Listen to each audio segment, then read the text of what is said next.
이제 유류분이라는 여기는 이제 잘 보셔야 돼요. 유류분이라는 것은 한 사람이 상속을 몽땅 가져가 버리면, 상속 재산을 한 사람이 가져가 버리면 나머지 상속인들은 생활하기가 힘들어서 남은 재산 유언에 유류분이라는 게 뭐냐면 그 유언에 의해서 그 재산 전체를 한 사람이 통으로 가져갔을 때 그 중에서 나눠줄 수 있는 거. 내가 다 가져갔더라도 가져간 것 중에서 일부씩은 띄워주는 것을 유류분이라고 그래요. 나도 좀 주라고. 네가 다 가져가. 너한테 다 주기로 했지만 네가 다 가져가. 우리는 못 먹고 살라고. 우리에게도 최소한 생활할 수 있는 뭔가를 줘야 될 거 아니냐. 그래서 좀 나눠줘 하고 할 수 있는 걸 이걸 유류분이라고 그래요. 그러면 법정 지분만큼은 못 가져가요.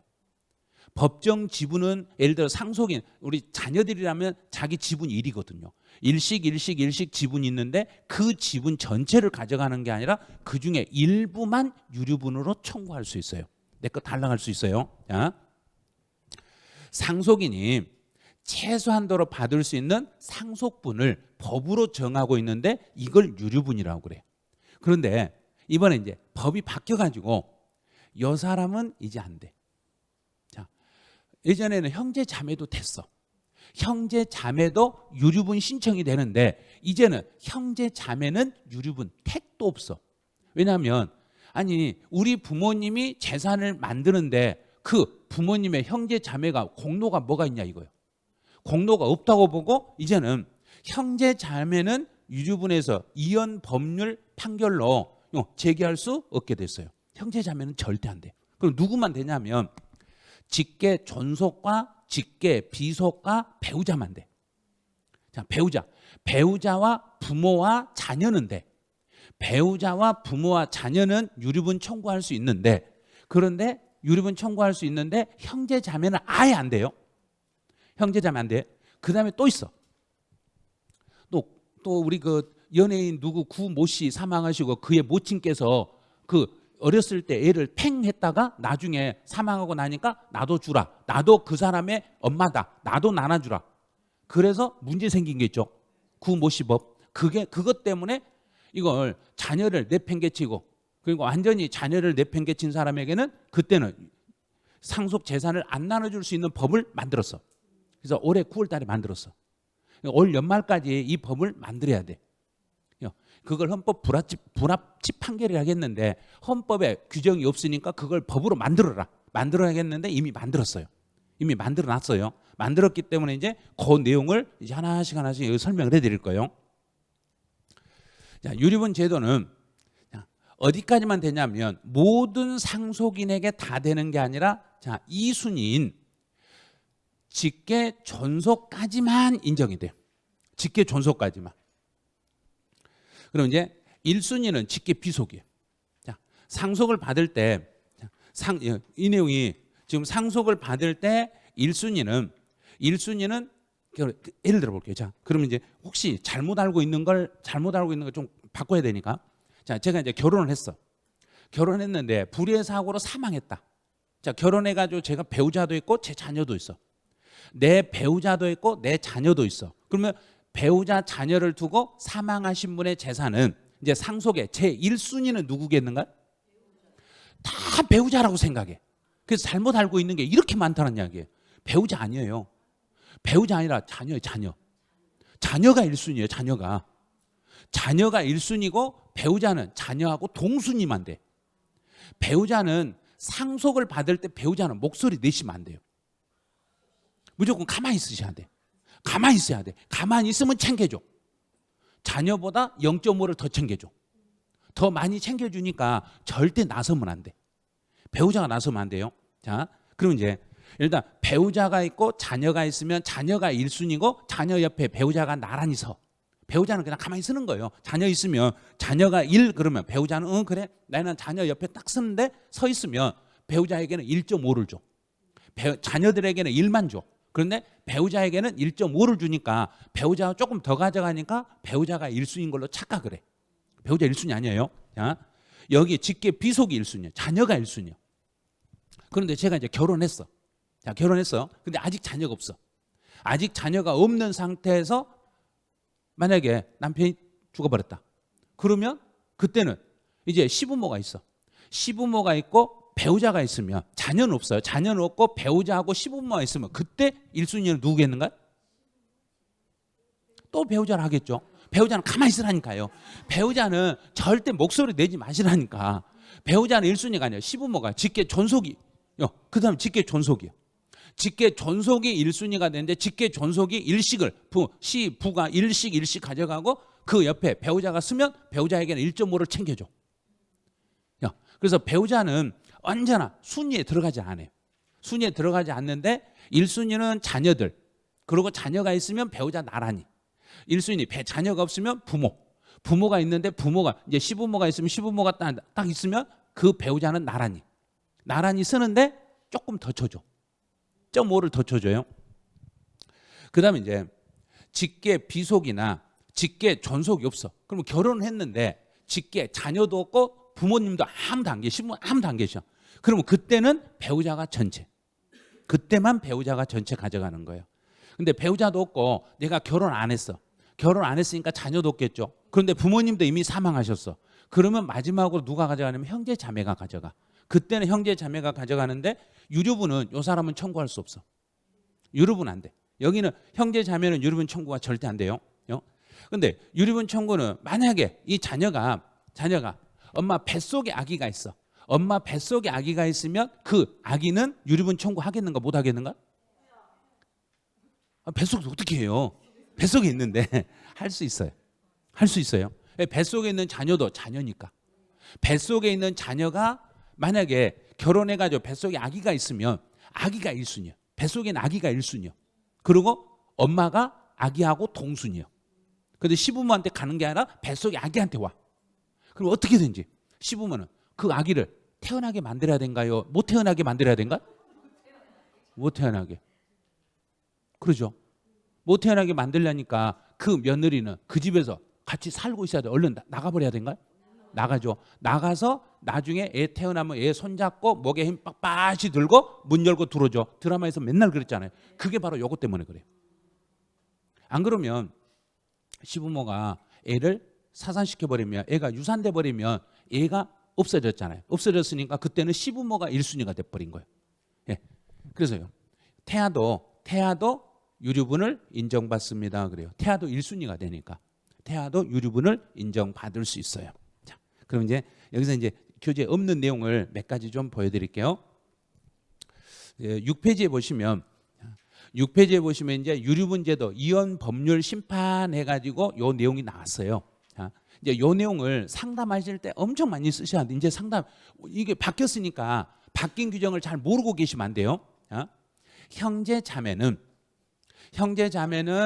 상속재산 형성에 기여나 상속재산에 대한 기대가 거의 인정되지 않음에도 유류분권을 부여하는 것은 그 타당한 이유를 찾기 어렵다. 이거는 여기까지는 교재에 있어. 자, 있죠. 그래서 어렵기 때문에 현행 민법이 헌법에 어긋난다는 결정을 내려버렸어요. 그래서 이거는 형제 자매가 유류분 청구받는 것은 헌법에 어긋난다. 헌법에 어긋나기 때문에 이혼이다. 헌법의 위반이다. 그래서 요거는 안 된다. 그래서 바로 형제 자매 자체는 아예 유류분 청구를 이거 판결 내릴 때 그때부터 바로 없어져 버린 거예요. 그때부터 없어졌어요. 이전까지는 유류분 청구는 형제 자매도 주장할 수 있는 상속 권리였으나 형제 자매는 유류분을 근거로 한 유류분 반환 청구 소송은 이제 제기할 수 없게 됐습니다. 이제 안 돼. 자, 형제 자매가 놔둬줘. 그럼 예를 들어서 내 아버님이 사망하셨어. 내 아버님이 사망해서 우리가 이제 자녀들이 그 아버님, 저희가 이제 상속을 받아가지고 재산을 얼마를 가지고 있는데 아버님의 형제, 그러면 작은 아버지 있죠. 작은 아버지가 청구하면 이제는 준다는 얘기, 안 준다는 얘기인가? 안 돼. 절대 안 돼. 그래서 거의 집안에 보면 작은 아버지, 고모, 여기 관계 있는 사람들이 도움을 주든가요? 도움을 되레 망치든가요? 재산을 크게 만들어 놓은 게 우리 재산을 어떻게든지 빼가면 빼갔지 도와주진 않았어. 그러니까 이 법원에 있는 이 헌법재판소에 있는 재판관들이 이건 아주 택도 없다는 소리 하지 말아라. 그러고 아예 X 꺼버린 거예요. 완전히요. 그래서 형제 자매는 이제 유류분 청구는 절대 안 돼. 그래서 혹시라도 지금 형제들이 재산을 많이 가지고 있으면 어떻게 저거 나도 한번 어떻게 해봐야지 이런 생각 버리시라는 이야기예요. 절대 안 돼요 그거. 자 이제 두 번째 거기에 두 번째 이제 배우자와 직계 존비 속에 이제 그 두 번 한 6번째 줄부터 나와 있을 거예요. 배우자와 직계 존비 속에 법정 상속분을 규정한 부분도 유류분 상실 사유를 규정하지 않아 여기는 헌법 불합치 결정을 내렸습니다.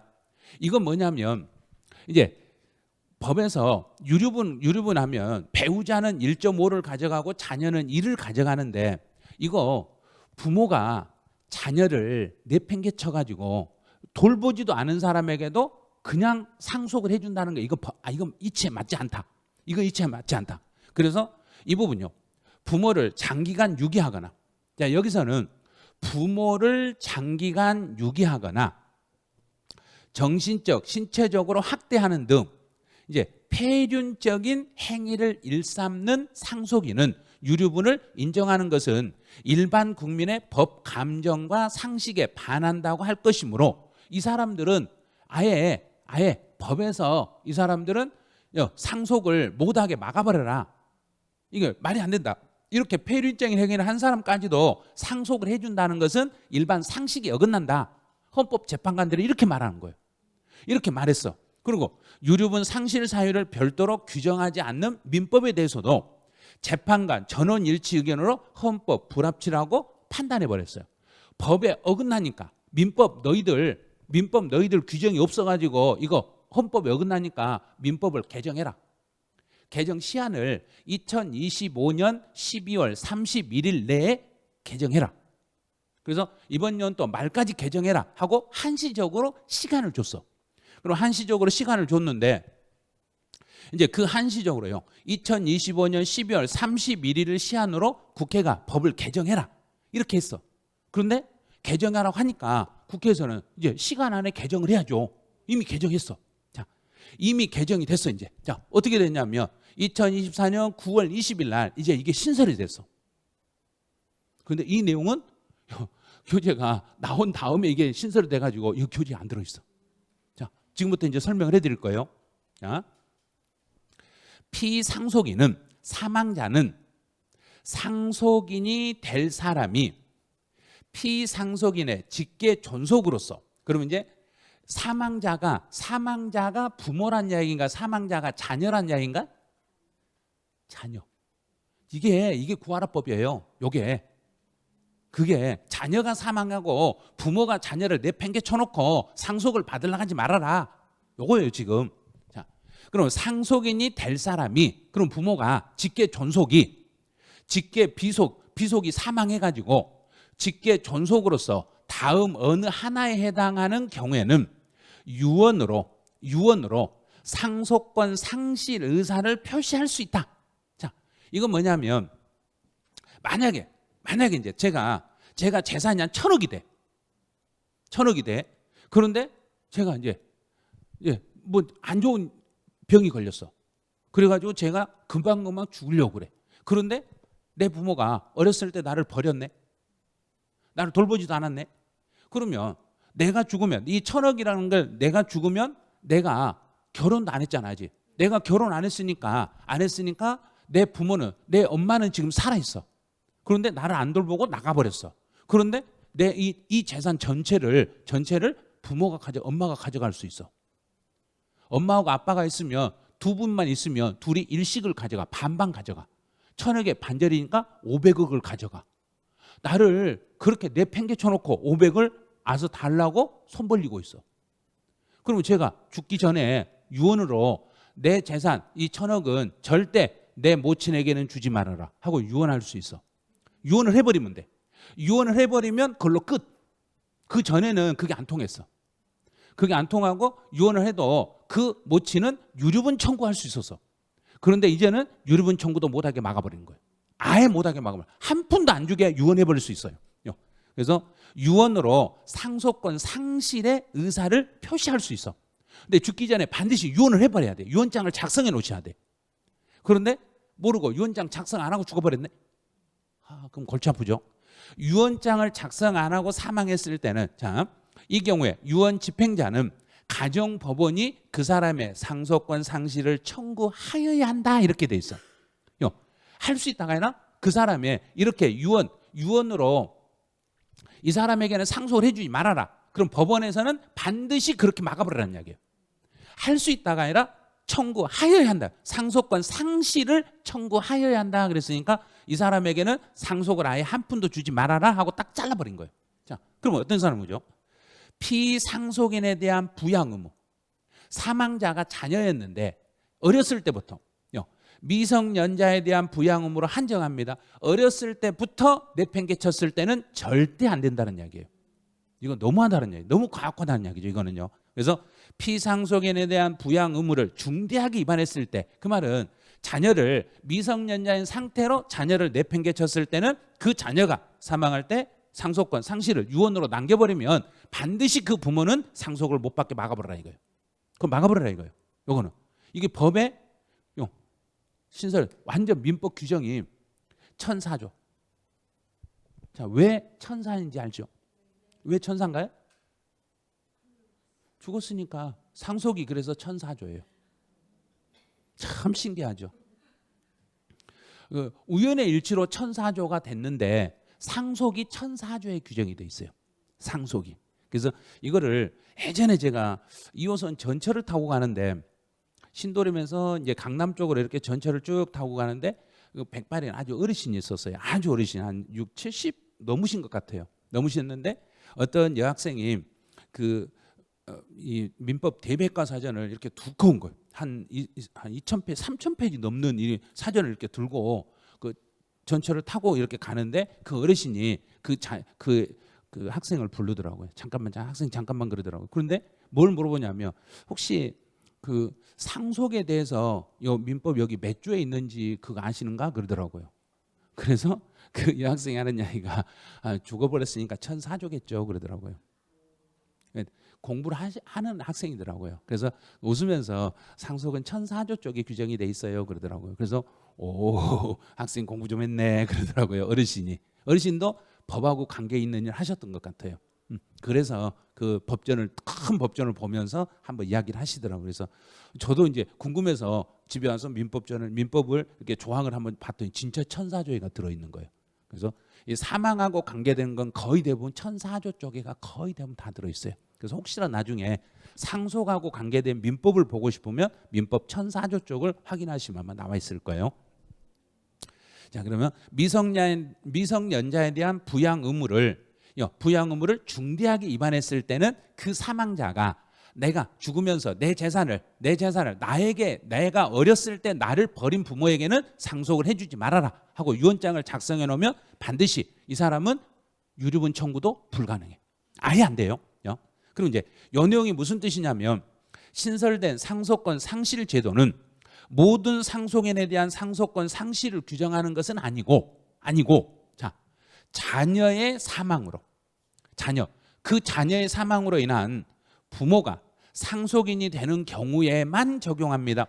그러면 자녀가 사망하고 그 자녀를 부양했던 부모란 이야기인가 부양 안 했던 부모란 이야기인가? 안 했던 그 자녀를 미성년자 때부터 내팽개쳤던 부모에 대해서는 이 사람은 상속권 상실을 할 수 있다는 이야기예요. 그래서 부모의 상속권을 상실시키는 것만 가능합니다. 이렇게 되는 거예요.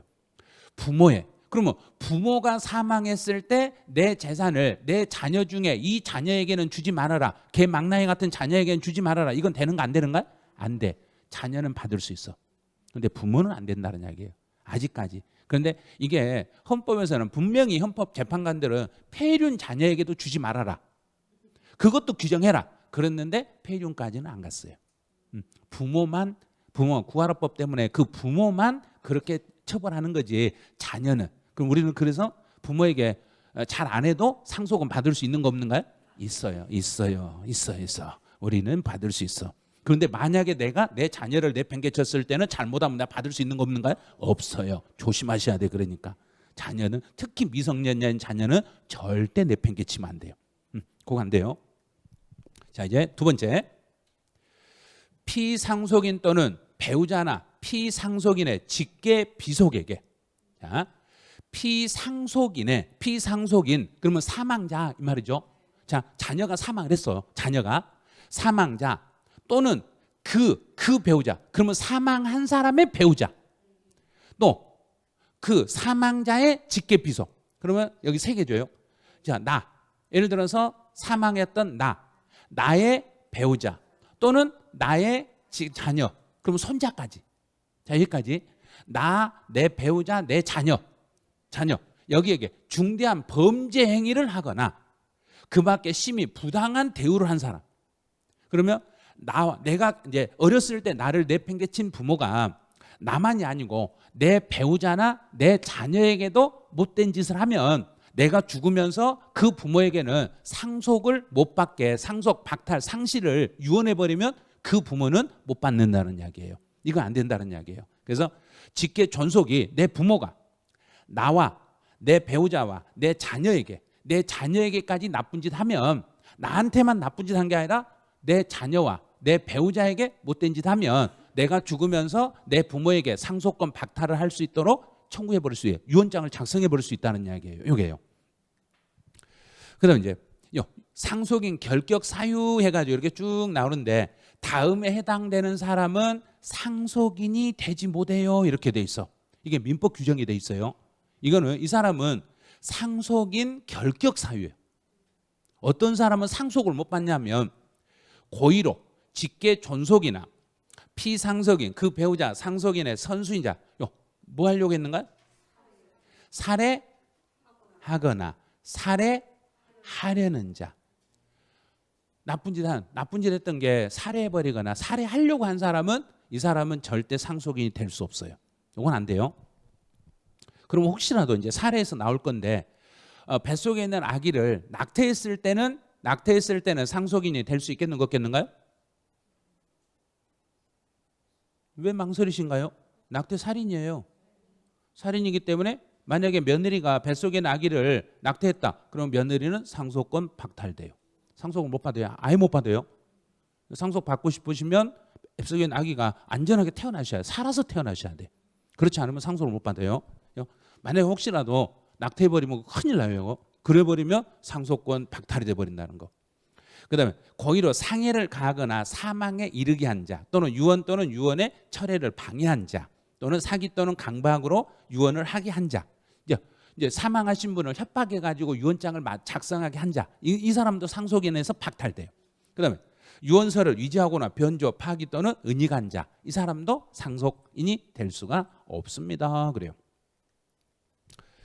이제 두 번째, 유언에 따라 상속권 상실의 대상이 될 사람은 유언 집행자가 되지 못합니다.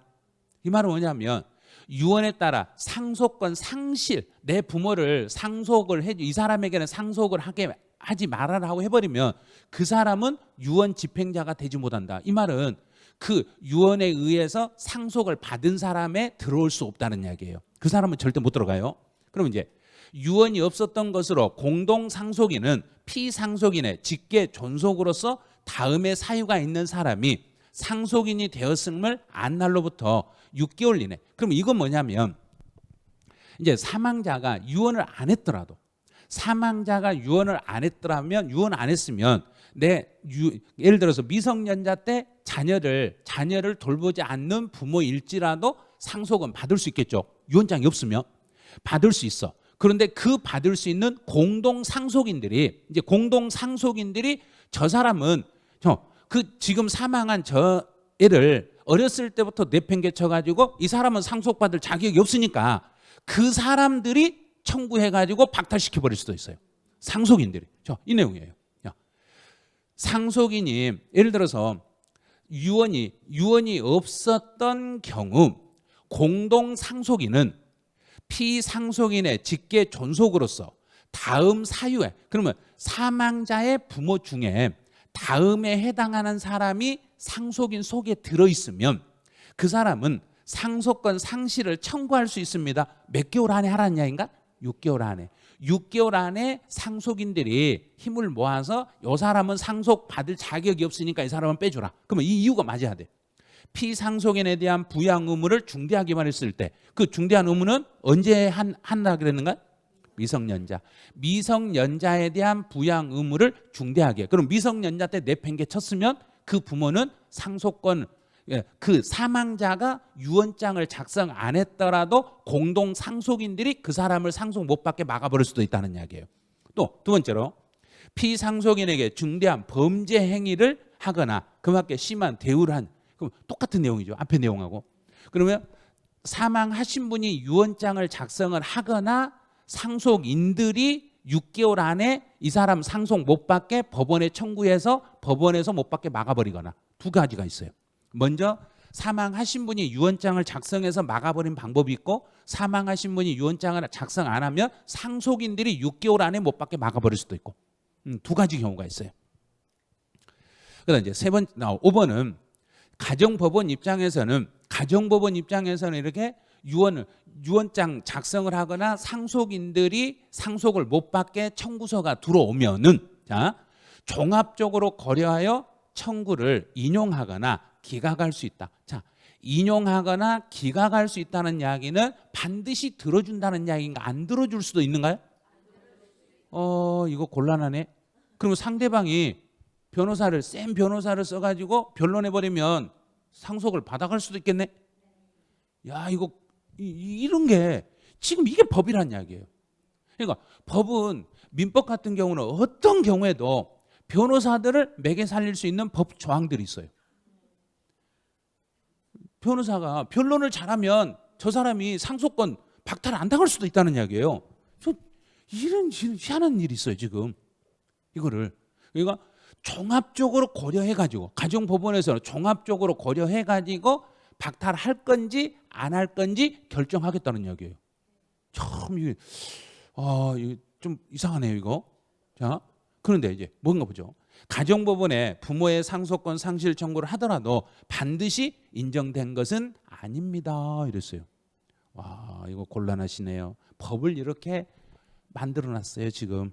그럼 이거를 국민들이 알고 이거 이 법이 나올 때 이 제기를 입법예고가 나오면 그 입법예고가 나올 때 계속 국민들이 아니다 저거는 강제로 막아야 된다고 했어야 돼요. 근데 우리 저거 입법예고 나오고 법이 통과된 거 알았는가 몰랐는가?